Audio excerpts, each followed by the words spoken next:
नमस्कार दोस्तों, मैं हूं राजीव और आप देख रहे हैं अमानत नॉलेज। दोस्तों, आज हम जानकारी प्राप्त करेंगे इन कुछ लोगों के जमीन बिहार चुनाव के बाद छीन लिए जाएंगे। तो वो कौन सी जमीन है, किसकी जमीन है, चलिए जानते हैं इस वीडियो में। और दोस्तों, जाने से पहले आप हमारे चैनल पर नए हैं तो चैनल को सब्सक्राइब कर लीजिए और बेल आइकन प्रेस कर दीजिए, क्योंकि जमीन संबंधित नॉलेजेबल वीडियो मैं आपके लिए लाता रहता हूँ। चलिए जानकारी प्राप्त करते हैं। तो दोस्तों, बिहार विधानसभा चुनाव जारी है और यह बिहार विधानसभा का चुनाव समाप्त होते ही सरकार बनेगी। सरकार बनने के बाद जमीन सर्वे का कार्य प्रारंभ किया जाएगा, जितना जल्द हो सके प्रारंभ किया जाएगा।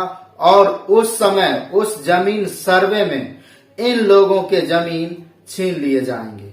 ये कौन सी जमीन है, ये कौन लोग हैं, किनकी जमीन है, पार्ट वाइज समझते हैं। नंबर 1, यदि जिसके नाम से खतियान है, खतियानी जमीन है और खतियान के आधार पर उनका जो है जमाबंदी कायम है, दखल कब्जा भी है जमीन पर, उनका लगान रसीद कट रहा है, उनका लगान रसीद साल दर साल कट रहा है, तो इन्हें कोई दिक्कत नहीं होने वाली है। उसी तरह से जिनके नाम से जमीन रजिस्ट्री का पेपर है, उनका जमाबंदी कायम है, लगान रसीद साल दर साल कट रहा है और जमीन उनके दखल कब्जा में है, उन्हें भी कोई दिक्कत नहीं होने वाली है। अब तीसरा, जिन्हें दान में भूमि मिली है और उनके पास दान पत्र है, दान पत्र के आधार पर उनका जमाबंदी कायम है और उस जमीन पर दखल कब्जा है, तो इन्हें भी कोई दिक्कत नहीं होने वाली है। अब आगे चलते हैं। जिनके पास मान लीजिए कि पर्चा है, पर्चा में उन्हें जमीन दिया गया और उस पर्चा के आधार पर उनका जमाबंदी कायम है, उनका लगान रसीद कट रहा है और उस जमीन पर उनका दखल कब्जा है, तो उन्हें भी इस सर्वे में कोई दिक्कत नहीं होने वाली है। अब दिक्कत किसको होगी? तो दोस्तों, जिनके नाम से फ्रॉड जमीन है, फ्रॉड मतलब वो रियल में जमीन तो है किसी और का, लेकिन फर्जी कागजात बनवा लिए हैं, तो इन्हें तो कोई जमीन ऐसे भी नहीं मिलने वाला है, क्योंकि जो साक्ष्य के तौर पर जो सही है उसी का सर्वे किया जाएगा। तो फर्जी वालों को टाटा बाय बाय। ठीक है, अब बात करते हैं आगे उनके विषय में जिनके पास जमीन का कोई कागजात नहीं है, लेकिन उस जमीन पर उसका दखल कब्जा है, वो कब्जा किए हुए है उस जमीन पर, लेकिन कागजात तो है नहीं। तो ऐसी परिस्थिति में क्या किया जाएगा? तो दोस्तों, हर कोई जमीन किसी न किसी के नाम से ही है, या तो सरकार के नाम से हो, या किसी व्यक्ति के नाम से हो, या किसी ट्रस्ट के नाम पर हो, या जमीन किसी भी कैटेगरी की हो, वो तो किसी न किसी के अंतर्गत ही है। तो जिसके पास जमीन का कागजात नहीं है वो भी किसी जमीन पर ही बसे हुए हैं, तो उनके पास तो कोई कागजात है नहीं, तो वैसी जमीन उनसे छीन सकती है, क्योंकि पहले से उस जमीन पर जिनका नाम होगा वही नाम सर्वे में चढ़ाया जाएगा, क्योंकि उनके तो अन्य कोई दस्तावेज कोई पेश नहीं कर रहा है। और जब सर्वे किया जाता है तो तेरीज को देखते हुए भी किया जाता है, तो उस समय से अब तक उस जमीन का उन्हीं के नाम पर मालिकाना हक है, जिनका नाम पहले था तो उन्हीं का नाम चढ़ाया जाएगा। अब बात करते हैं गैर मजरूआ आम जमीन की।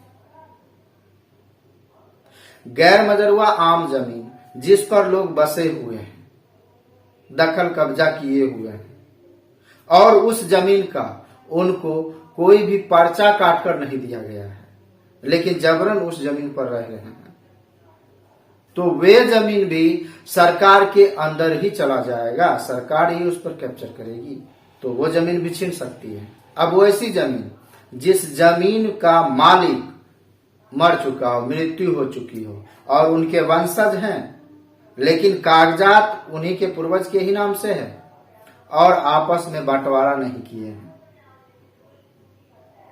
बंटवारा भी नहीं किए हैं, दस्तावेज उसी तरह का है, तो वो मैटर यदि बंटवारा को लेकर किसी प्रकार से कोर्ट में चला जाता है तो वो विवादित भूमि हो गई।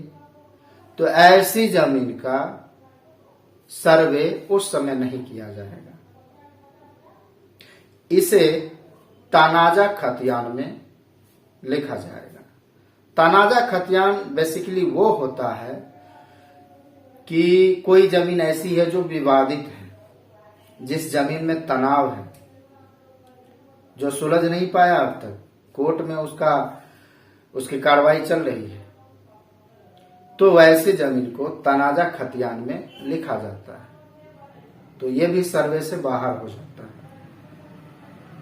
ठीक है, मतलब जब तक वो कंप्लीट नहीं होगा उसका कोई निराकरण नहीं निकलेगा, और जब निराकरण निकल जाएगा तो कोर्ट का जो आदेश होगा वही मान्य होगा। और इसी तरह से आगे का स्टेप है कि कोई ऐसी जमीन जिस पर पहले से ही केस मुकदमा चल रहा है, तो वो जमीन भी तनाजा खतियान में ही लिखा जाएगा, उसकी भी सर्वे नहीं की जाएगी। अब चलिए आगे जानते हैं कि कोई ऐसा आदमी जिन्होंने जमीन रजिस्ट्री कराया लेकिन उन्होंने दाखिल खारिज नहीं किया। अब जब दाखिल खारिज नहीं किया तो ऐसी परिस्थिति में होगा क्या कि जिनसे जमीन खरीदा गया उन्हीं के नाम पर जमाबंदी रन कर रहा है।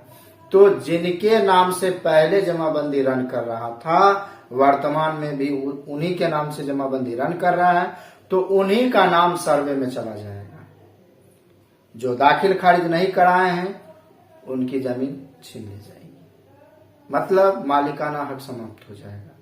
तो बेहतर है आपके लिए, अभी भी वक्त है, उसका दाखिल खारिज करवा सकते हैं। और हाँ, वैसी जमीन जिनका तो खतियान है, लोगों के पास उसका खतियान है, लेकिन रजिस्टर 2 में कहीं कुछ नहीं है, ऑफलाइन भी कुछ नहीं है, ऑनलाइन भी कुछ नहीं है, और उस जमीन पर दखल कब्जा भी उनका नहीं है, तो ऐसी जमीन सरकार के हाथ लग सकती है। तो दोस्तों, उम्मीद करता हूं कि समझ गए होंगे। अगर समझ में आ गया तो वीडियो को लाइक और शेयर करना ना भूलें। मिलते हैं नेक्स्ट वीडियो के साथ, तब तक के लिए अलविदा। थैंक्स।